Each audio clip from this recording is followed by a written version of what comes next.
Like करिए, subscribe करिए, bell icon दबाना बिल्कुल मत भूलिए। बिल्कुल। और वो जब इमरान खान प्राइम मिनिस्टर थे, वो तो एक कोई टीवी चैनल तक लॉन्च करने जा रहे थे इस्लामिक कंट्रीज का।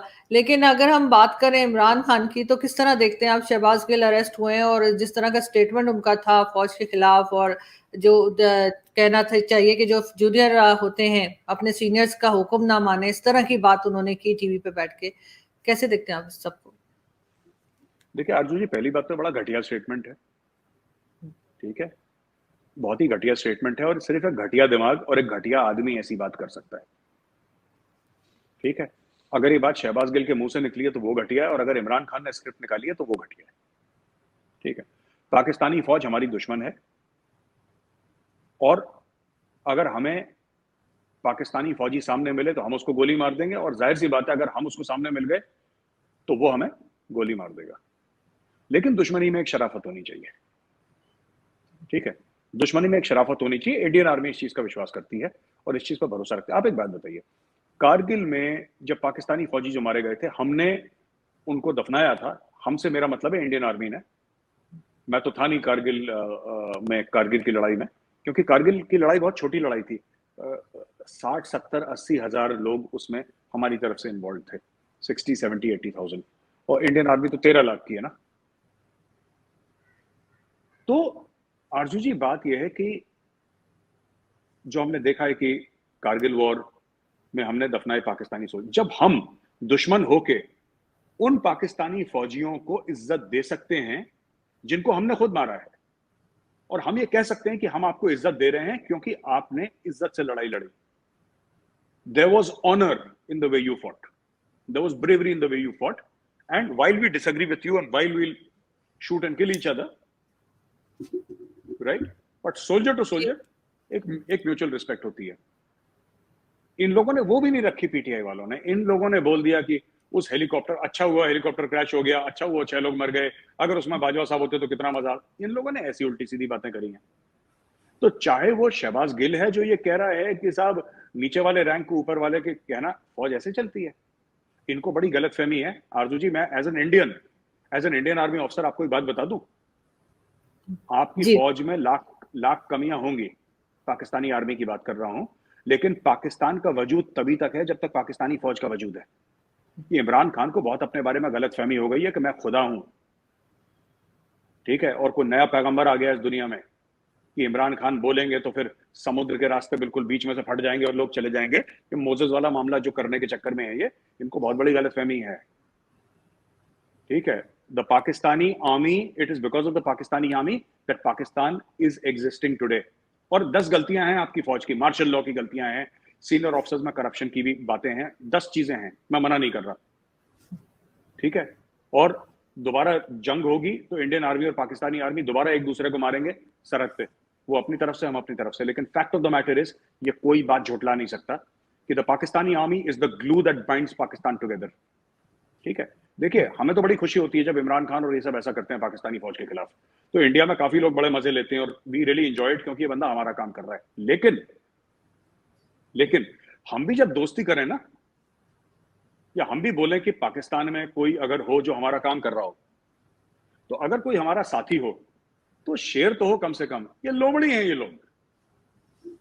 अगर सही। हम लोमड़ी को अपना अगर हम लोमड़ी को अपना साथी बनाएंगे तो इसका मतलब हमारी भी तो इज्जत कम हो रही है। लोग कहेंगे साहब तुमने दोस्ती करनी तो लोमड़ी से दोस्ती करनी थी। ये लोग लोमड़ी हैं ये। And I have lost all, not that I had much respect for Imran Khan earlier, but you know वो ठीक है, 1992 winning world cup winning captain था ये सब। I have lost all. मुझे लगता है ये आदमी बिल्कुल जैसे जिसको कहते हैं ना कि कहना नहीं चाहिए, रेबीज हो गई है इसको। ठीक है, अब ये सबको काट रहा है, और किसी तरीके से मैं गद्दी पे बैठ जाऊं, चाहे फिर मुझे अपने मुल्क में आग लगानी पड़े, मुझे अपने मुल्क को फूंकना पड़े, उसके 3 टुकड़े करने पड़े, but I want to be in power. He does not realise it. He is and he is welcome to do it. मुझे कोई प्रॉब्लम थोड़ा है एज एन इंडियन आर्मी, मुझे कोई प्रॉब्लम थोड़ा है। बस मैं कहता हूं कि जो फौजी अपने देश के लिए उसने अपनी जान दे दी, वो पाकिस्तानी आर्मी का ही क्यों ना हो। और मैं एक दुश्मन फौज का साबिक अफसर होने के नाते ये बोल रहा हूं, क्योंकि आपके लिए तो हमारी दुश्मन फौज है ना। फिर भी मैं ये कह रहा हूं कि अगर पाकिस्तानी आर्मी का कोई जनरल या कोई सिपाही अगर मारा जाता है तो वहां पे हमारी उसकी दुश्मनी खत्म हो जाती है। बिल्कुल। एक मरे आदमी से क्या दुश्मनी करनी है आपने?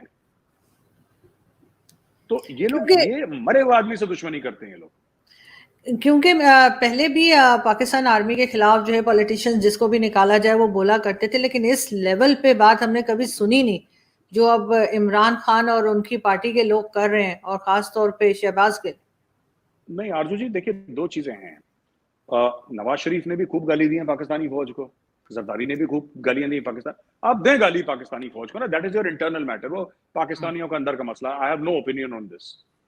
मेरा सिर्फ एक चीज का ये है कि आप जो बंदा अपने फर्ज के ऊपर निछावर हो गया, मैं उन 6 लोगों की बात कर रहा हूं इंक्लूडिंग कोर कमांडर 12 कोर जो हेलीकॉप्टर क्रैश में मारे गए। जो बंदा अपने फर्ज के ऊपर निछावर हो गया, आप उसको गाली नहीं आपको देनी चाहिए, मैं ये पॉइंट कह रहा हूं।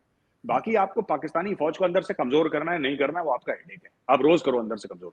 लेकिन जो बंदे ने देश के लिए जान अपनी दे दी है and they died while doing there duty, right, बिल्कुल। उनका आप मजाक उड़ा रहे हैं, तो मुझे लगता है कि ये गिरी हुई हरकत है। ये नहीं करना चाहिए किसी के लिए भी। आई तो सर्टनली डोंट। मैं तो उस फौज से बिलोंग करता हूं जिसने दुश्मन के फौजियों को दफनाया है, नमाज जनाजा पढ़वाई है, गार्ड ऑफ ऑनर दिया है, पूरी इज्जत दी है, जो कि देनी चाहिए दूसरे फौजियों को। This is what I believe. नहीं, आप बिल्कुल ठीक कह रहे हैं, और यहाँ पे लोगों को आपकी बात सुननी भी चाहिए, और मेरे ख्याल है कि इनको थोड़ा बहुत सीखना भी चाहिए। लेकिन अगर हम कश्मीर की बात करें, अभी रिसेंटली कश्मीर में आपकी साइड पे जो है एक सुसाइड अटैक हुआ है, क्या समझते हैं आपके किस तरफ से हुआ है और ऐसा क्यों हो सका? क्योंकि बहुत टाइम से जो है कुछ थोड़ा सा पीसफुली चल रहे थे, फिर एकदम से ये सब कुछ क्यों? एकदम से नहीं, 15 अगस्त आ रही है। होता है 15 अगस्त 26 जनवरी के पहले, और ये सिर्फ इसलिए भी होता है कि जो टेरर आउटफिट्स हैं उनको ये दिखाना पड़ता है कि हम जिंदा हैं। फंडिंग भी तो चाहिए। आप पारा से फंडिंग आती है, आप पारा से। आप पारा वालों के पास भी, बेचारों के पास इतने पैसे तो है नहीं अभी, तो वो पैसे वैसे उनके खत्म हो गए। लेकिन fact of the matter is, आप देख लीजिए आरजू जी, कहीं नीचे वीगो तो नहीं खड़ी है आपके घर के, काली वाली वीगो। आप देख लें। नहीं, मैं हैरान हो एनीवे, रही हूँ, पारा का नाम भी आता है, मैं ये हैरान हो रही हूँ। मैंने नहीं, आता में सब कुछ ऐसी बात नहीं है, थोड़ा बहुत तो सीख ही रहे हैं। आप लोगों के साथ उठते बैठते हैं। आरजू जी ऐसा है ना कि किसी भी टेररिस्ट तंजीम को, दहशतगर्द तंजीम को यह दिखाना पड़ता है कि हम रेलिवेंट हैं और हम जिंदा हैं। वो कैसे करेंगे? तो छोटे मोटी चीजें कर देंगे, पर इनसे ये these are ground level tactical issues. इससे कश्मीर पे कोई फर्क नहीं पड़ेगा। आपने किसी सब्जी वाले को मार दिया, किसी माइग्रेंट को गोली मार दी, है ना, इससे होगा क्या? इससे होना जाना कुछ नहीं है। तो this is basically it. Thank you for watching. Please don't forget to like, share and subscribe.